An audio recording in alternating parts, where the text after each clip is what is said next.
Good day from Bosch. We are here today because it is the first day of the Rose Festival. This goes on until the end of the month, and they've got 5 different areas where they're going to have rose displays. So let's go check it out. And here are the dates for the Rose Miracle Garden. This goes until the end of the month, as you can see here. What's really cool about it is there's 5 different locations in the park to view roses, so it's not one centralized thing. And here's kind of some previews here. Looks pretty awesome.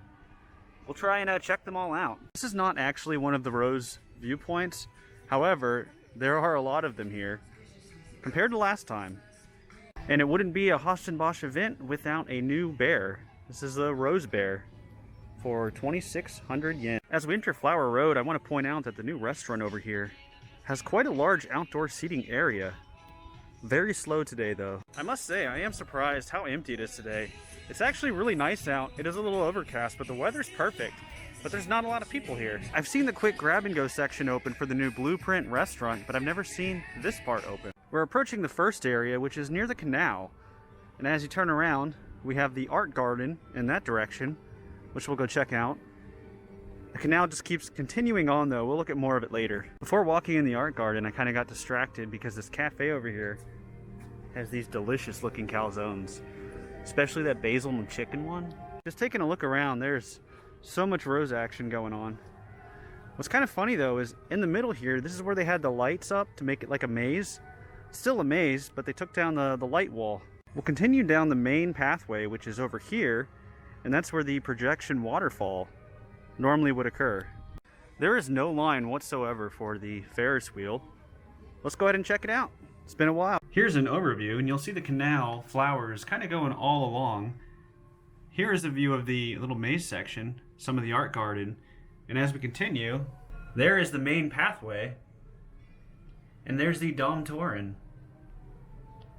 This is kind of strange. Looking down over here, there's a bunch of horses, and then now I realize it's probably where they keep the horses that they use to pull the carts around the park. Quick little pan around of the area. I don't know if the cafe, the light cafe over there is open or not, but they sure do have a lot of roses. I like that there are some random little walk-in areas too. Little cubes that are set up like little mini mazes. There's a nice sign here and it's actually accurate. Now we'll go down the main path. This is quite nice. And as we continue along, you'll see they still have what I like to call the wine glass lights. I do wonder if they still do the lights at night with all the roses here, because I am noticing there's not quite as many lights, especially when it comes to in the grass. This is nice. It looks like they have a pop-up rose shop here with plenty of roses. I like these. Look how nice those are. Look at the size of that bee. Wow. I would actually want to buy some of these roses. It'd just be kind of difficult getting it home, I feel like. It does smell really good here though. Not only are there roses, but there's some other pop-up shops as well for the festival. It's very interesting to see all of the lights gone, because I remember you had to take this walkway and this was all water around you. And when I say water, I mean it was just lights, blue lights simulating waves all across here in this whole area. So it looks like they removed them. It's sounding a lot more lively over here in Amsterdam Square. So let's check it out.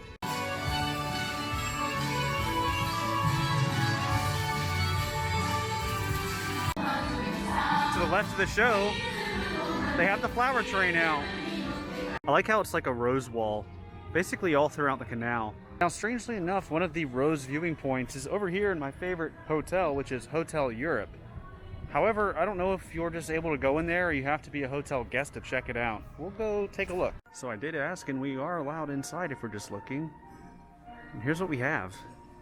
I sure do miss this place. Very nice hotel. Looks like they even have a little bit of roses over on that side as well. This is just a mound of roses. And you'll even see these ones are heart-shaped at the bottom. One of the best things about this hotel is the night concert they offer, which takes place down here. I like the tables they have set up at the entrance in the rose garden. We'll now head down the long path to the Bosch Palace, because that too is a rose viewing point. As we continue along, there's a board here showing you that this is Spot 3 at the Palace Bosch. However, look at that. I don't know if they're still doing the light show. I imagine they are if they're showing it, but During the holidays, the light show they had was amazing. Looks like they do something like that year round. It's been so long that I've been back in this area that last time I was here, everything was dead. However, now, plenty of life. This is where they did the pumpkins and stuff for Halloween. As we enter, they always make something on the ground here. It looks like it says, "Happy birthday, Bosch, 2021. This is pretty wild because normally when you enter, there's not much to see on the sides. However, one of the rose gardens is over here on the right, and the other one, over here on the left, looks like it's almost all white roses. Here is a quick overview of the rose garden on the right side. I didn't even know that there was ever a fountain over here. Quite nice. Now we'll go check out the left. And here is the white rose garden on the left side. I don't know if that's what it's called, but that's what I'm going to call it. As I was looking at this rose garden, this thing here caught my eye, and I came over here to get a better look. I think it's like a wedding chapel, because inside you'll see like a white piano, you've got chairs and stuff. Kind of interesting. Which makes a lot of sense because Bosch is a popular place for weddings. You can even book all of it and do it all and get dresses here in the park.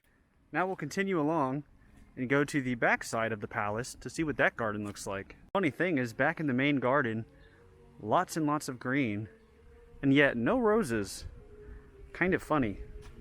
Here's a sign talking about the Detective Tin Boss mystery game, which is basically like a scavenger hunt in the park. I really want to do that sometime, but it's only in Japanese and I don't quite know it enough to be able to read a mystery. Here is a Gallery Fairy Rose pop-up shop. Interesting. I've never actually seen gondolas out here before. You know it's a slow day when the carousel is only a 5-minute wait.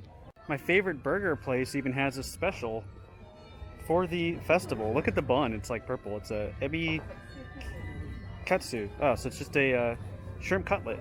Sounds pretty good actually. These desserts look so good. There's even a special Mount Blanc for the Rose Festival as well. I don't know what's different about this one other than the accessories. In Attraction Town, we have the last rose area, which is pretty funny because there's no real roses. Lots of nice vehicles though. It's funny you have these flower cars right across from the two chocolate ones. These trees would look really interesting if they had lights on them as well, especially at nighttime. They changed out every umbrella on Umbrella Street. Last time they were all clear see-through, now they're spring colored. Gotta stop by and say hi to Mr. Rex. There is no line whatsoever for the little hanging coaster thing. Here in the store they have some new flavored peanut rice cracker things, including lemon steak. That's what it looks like. I think I might try this one out. Alright, that is going to do it here today from Bosch. Very quick trip. It was nice to see the new rose stuff they set up, and they actually have it all over the park. Gave me a reason to go back by the palace area, which I don't often do. Some of the food items look good too, like the shrimp cutlet. I really want to try that sometime. So this goes on until the end of the month, just as a reminder, if you do plan on visiting. And on a nicer day, it'd be really awesome. So that is going to do it. Thank you all for watching. Caravan is moving on.